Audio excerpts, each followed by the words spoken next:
Hoje nós vamos falar sobre uma recente decisão do STJ que deixa muito claro como que às vezes o Poder Judiciário ultrapassa os limites da sua atuação. Nesse caso, a gente vai ver que o STJ acabou interpretando a lei sem considerar o que diz expressamente a lei escrita e buscando uma interpretação acerca do que é que o legislador estava querendo dizer quando ele escreveu essa norma, esse artigo que está sendo interpretado nessa decisão que a gente vai analisar, que é especificamente o artigo 85, parágrafo 11º do CPC, que trata sobre a majoração dos honorários sucumbenciais. Então essa decisão é muito importante para os advogados e advogadas. A meu ver, acabou prejudicando um pouco a gente. Então é importante a gente fazer a análise para poder fazer as devidas críticas e quem sabe até superar esse entendimento. Vamos então ao que interessa. Para quem não me conhece, meu nome é Michelle, eu sou advogada e mestre em Direito pela PUC-SP e professora universitária. Aqui no canal a gente analisa os precedentes judiciais porque, como a gente vai ver, não basta mesmo saber o que diz a lei escrita. A gente precisa saber como ela está sendo interpretada pelos nossos tribunais para tentar garantir segurança jurídica, igualdade e legalidade.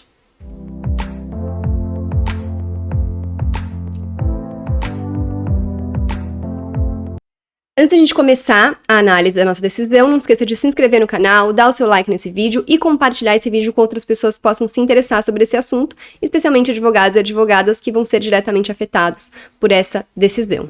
Então vamos lá.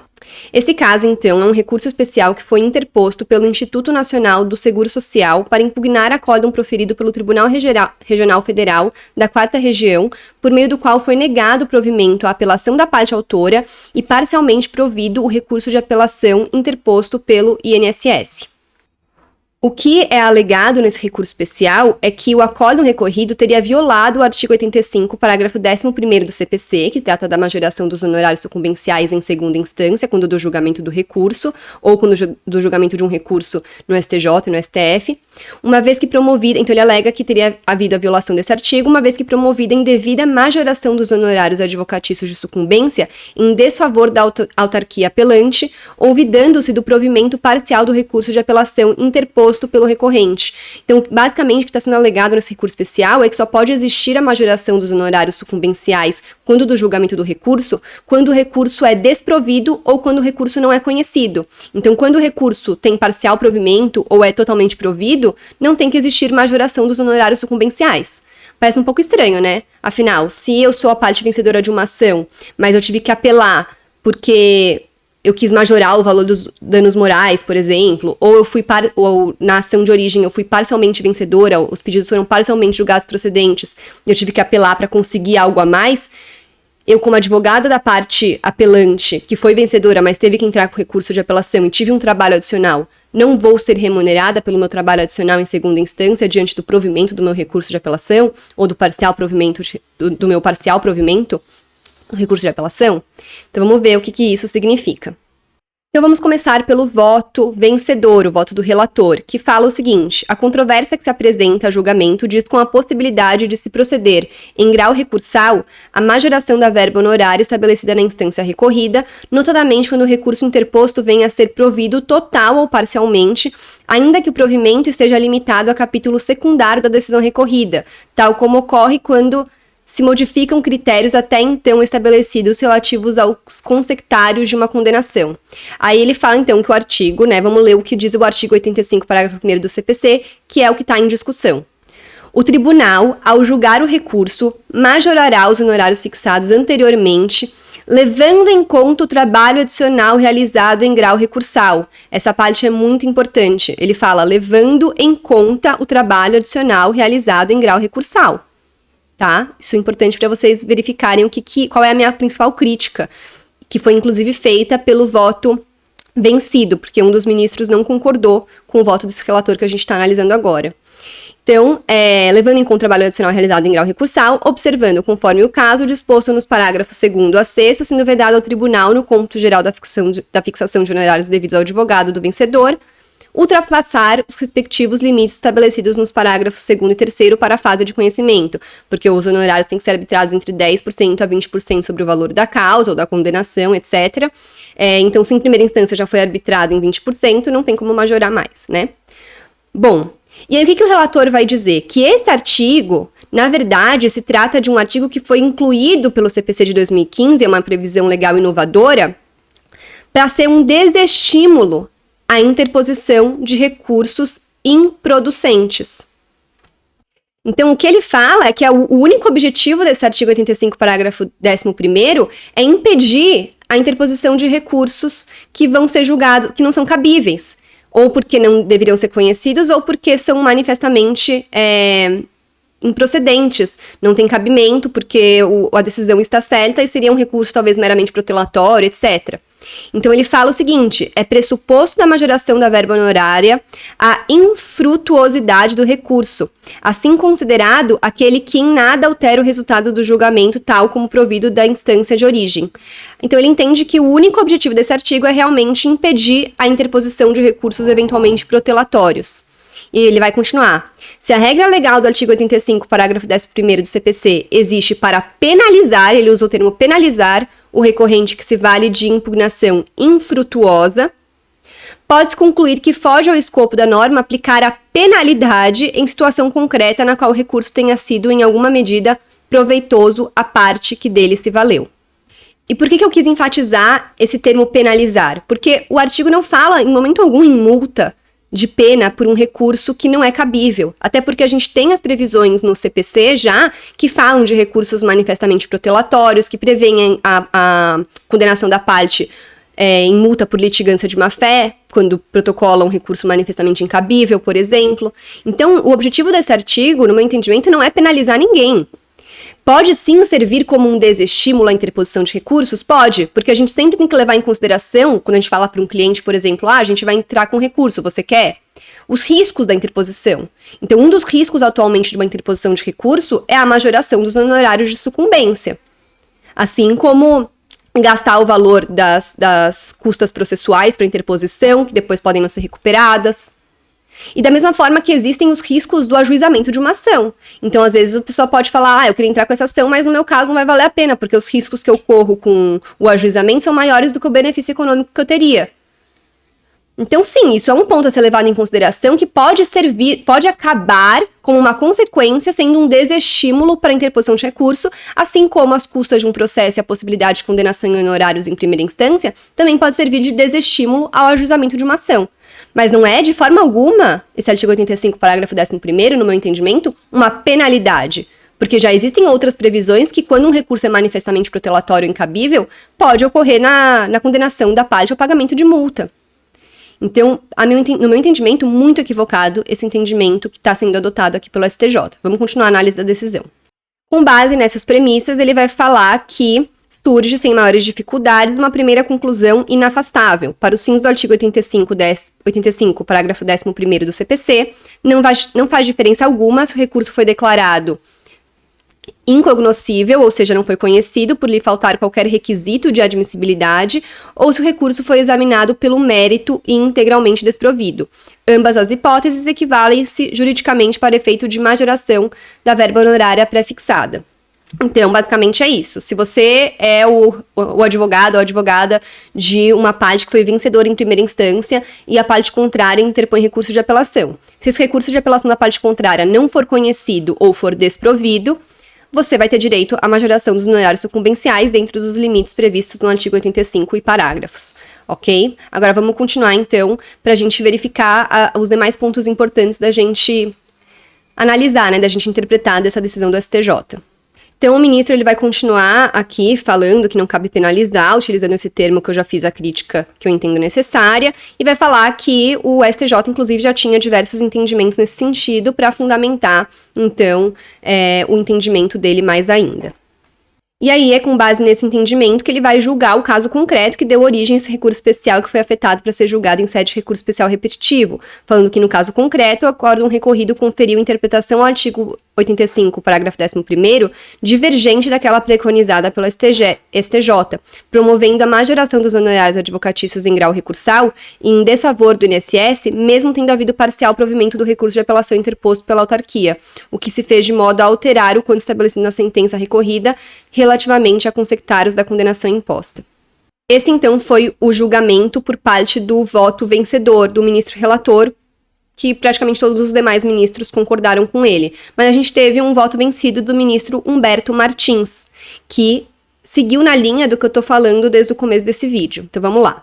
Então ele vai começar o voto vencido dele falando que o ministro relator entendeu que o artigo 85, parágrafo 11º do CPC tem como premissa de aplicabilidade o insucesso do recurso interposto, isto é, pelo raciocínio jurídico desenvolvido, tão somente o advogado da parte recorrida é que se beneficiará da majoração da verba sucumbencial recursal quando o recurso for desprovido ou não conhecido. E aí ele vai continuar falando que a presente controvérsia circunda, em verdade, o debate da natureza jurídica da majoração dos honorários sucumbenciais, se seria uma punição pela derrota do recorrente ou se significa remuneração ao advogado pelo trabalho adicional realizado em grau recursal. E como eu falei, desde o começo do vídeo, a lei já fala que se trata de uma remuneração. Em momento algum usa o termo punição. Não é uma punição. Pode ter como consequência o desestímulo à interposição de recursos, mas não é de forma alguma uma punição. E aí ele vai de novo transcrever aqui o artigo 85, parágrafo 11º, deixando isso muito claro, porque vamos ler de novo. Ele fala esse artigo: o tribunal, ao julgar o recurso, majorará os honorários fixados anteriormente, levando em conta o trabalho adicional realizado em grau recursal. Então ele fala que vai ser majorado justamente para levar em consideração esse trabalho adicional e remunerar o advogado por isso. Né?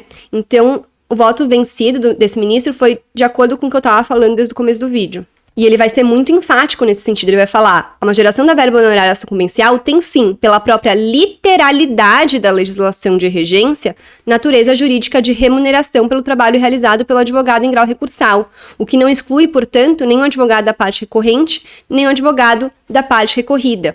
E vai falar mais: se a legislação não traz tal exclusão, não fazendo tal distinção, não caberá ao judiciário fazê-lo sob pena de violação da legalidade e da isonomia. Por que violação da legalidade? Porque o que está escrito expressamente na lei, ele não pode interpretar além desses limites. O judiciário tem sim o papel de interpretar a lei à luz das peculiaridades do caso concreto. Porque muitas vezes a lei tem conceitos abertos, cláusulas gerais, então a gente precisa saber como ela tem que ser interpretada à luz de situações concretas que o legislador não tem como prever quando ele está fazendo a lei. Mas nesse caso a lei é literal, o ministro fala aqui no voto vencido dele.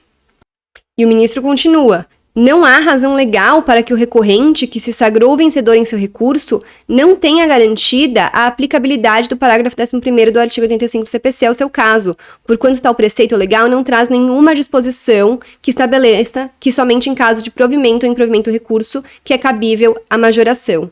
O princípio da sucumbência decorre da existência na hipótese de vencido e vencedor, ou seja, havendo vencido e vencedor numa demanda judicial, cabível de consequência a fixação da sucumbência recursal. O resultado do recurso e a posição das partes importam tão somente para definir qual lado será beneficiado pela majoração da fixação da sucumbência recursal, mas não para saber se deve ser fixada ou não a dita majoração da verba em referência. Portanto, filio-me ao raciocínio jurídico no sentido de que a majoração de honorários recursais não tem natureza jurídica de sanção, mas sim de retribuição de trabalho adicional dos advogados realizado em âmbito recursal. E, de novo, eu quero frisar que é realmente esse o meu entendimento. Os honorários em sede recursal, eles têm como objetivo remunerar o advogado pelo trabalho adicional. Até porque, como eu falei no começo do vídeo também, se o advogado ele entra com um recurso contra uma sentença que foi favorável ao seu cliente, mas parcialmente, e ele precisa ter esse trabalho adicional para reformar a sentença na parte que lhe foi desfavorável. Ele teve um trabalho adicional, ele também tem que ser remunerado por isso. Até porque quem deu causa à demanda foi a parte que foi perdedora. Se ela foi perdedora em primeira instância, mesmo que parcialmente, e a parte autora, se foi isso o caso, que ela foi vencedora, teve que entrar com recurso de apelação para conseguir ganhar todos os pedidos e não apenas a parcial procedência dos pedidos, também tem que ter essa remuneração adicional, que também decorre do princípio da causalidade. Quem deu causa à demanda arca com as custas judiciais e com os honorários de sucumbência.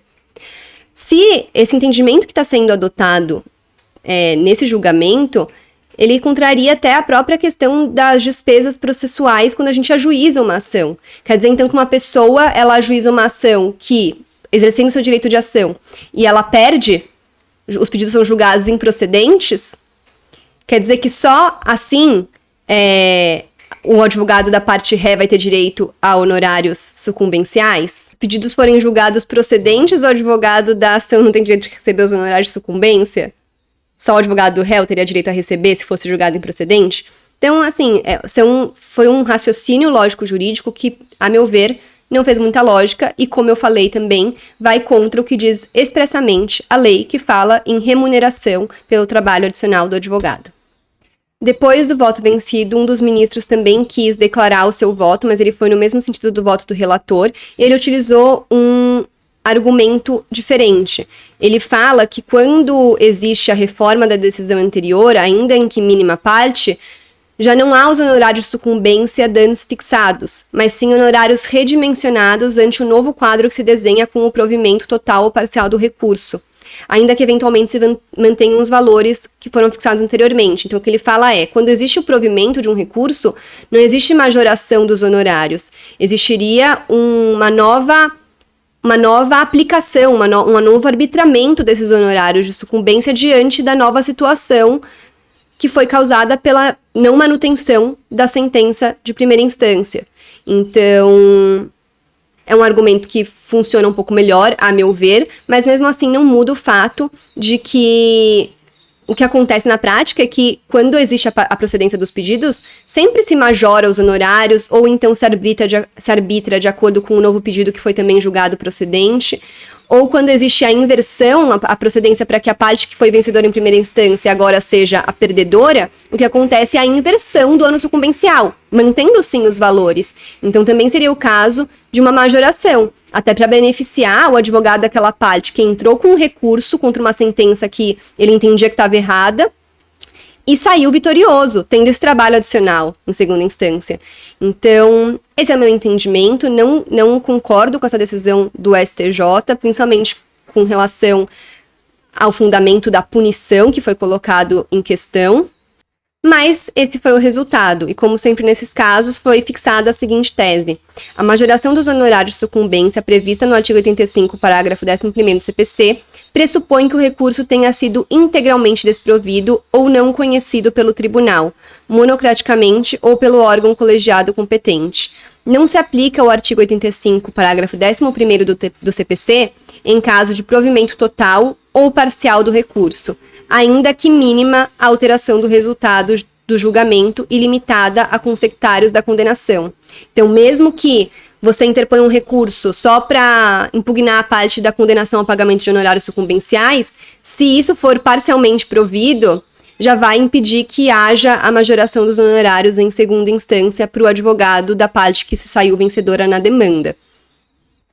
Agora eu quero finalizar esse vídeo dando uma sugestão de como a gente pode tentar superar esse entendimento, porque, a meu ver, eles não apreciaram uma situação específica que eu já coloquei no vídeo, nessa nossa análise, de quando a parte que venceu em primeira instância tem que interpor um recurso de apelação para alterar alguma questão da sentença que, naquele ponto, lhe foi desfavorável, e ela ganha, tem o provimento do seu recurso de apelação e teve esse trabalho adicional, tendo que o advogado ser remunerado. Então, a gente pode dizer, no futuro, nos casos futuros que a gente vá cuidar, que a gente vá patrocinar, justamente isso: olha, aquele entendimento do STJ ficou restrito a uma situação específica de quando a parte que perdeu entra com um recurso e tem esse parcial provimento ou provimento, mas não de quando a própria parte vencedora teve que interpor um recurso de apelação e saiu ainda mais vencedora em segunda instância, tendo que o advogado ser remunerado, tá? Da mesma forma, eu entendo que não foi tão apreciada a questão de uma pessoa que perdeu em primeira instância, o advogado teve todo um trabalho para conseguir reverter isso em segunda instância, e os honorários, então, eles devem sim ser majorados. E você pode utilizar a seu favor, nesse caso, um dos fundamentos que foram utilizados nos votos que foram colocados depois, especialmente esse último argumento que eu falei, que fala que quando acontece essa alteração do resultado, os honorários, então, têm que ser arbitrados diante desse novo redimensionamento. Então, ainda que seja uma inversão do ônus sucumbencial, quando tem o provimento de um recurso de apelação da parte que tinha perdido e agora venceu, pode falar, olha, de acordo com o entendimento do STJ, então, arbitre os honorários de acordo com essa nova situação, e não simplesmente inverta o valor que tinha sido arbitrado em primeira instância, porque em primeira instância foi julgado improcedente os pedidos, e agora eu tive a procedência dos pedidos, que engloba esse valor, esse benefício econômico, esse valor da condenação, e enfim. Então a gente tem meios de tentar interpretar essa decisão que a gente analisou hoje, mostrando as suas lacunas, para que eventualmente até essa questão chegue novamente no STJ e a gente consiga reverter esse entendimento. Principalmente, isso que também não foi analisado, esse ponto que eu coloquei, que se tratasse de uma punição, se falaria em multa. E que esse desestímulo, na verdade, é apenas uma consequência dessa previsão legal, e não o seu principal objetivo. O desestímulo à interposição de recursos que são incabíveis é uma consequência dessa previsão, porque a pessoa que vai interpor o recurso vai pensar quais são os meus riscos ao interpor esse recurso, e não pensar que ela pode ser punida por interpor um recurso que ela entende que pode ser sim cabível, pode ser só não é que o recurso foi completamente incabível, ele está indo completamente contra, eventualmente, a jurisprudência. Não, a pessoa entendia que tinha chance de reverter, e ela sopesou os riscos e falou, vou entrar com recurso, né? Então, não é um desestímulo como objetivo final, e sim como uma consequência. E jamais pode ser considerado uma punição. Esse argumento não foi apreciado pelo STJ nesse acórdão, e utilizar esse argumento pode também ser uma forma de fazer com que essa questão chegue novamente ao STJ para ser apreciada e esse entendimento que foi adotado nesse julgamento que a gente analisou hoje seja superado. Tá bom? Espero que tenha gostado. Se ficou com qualquer dúvida, deixa aqui nos comentários. Deixa aqui nos comentários também a sua opinião, se você concorda com o entendimento que foi adotado pelo STJ, ou se você concorda com os meus argumentos e os argumentos do ministro que foi vencido nesse julgamento. E também não esqueça de novo de se inscrever no canal, dar o seu like nesse vídeo e compartilhar esse vídeo com outras pessoas que possam se interessar sobre esse assunto. Obrigada e até semana que vem.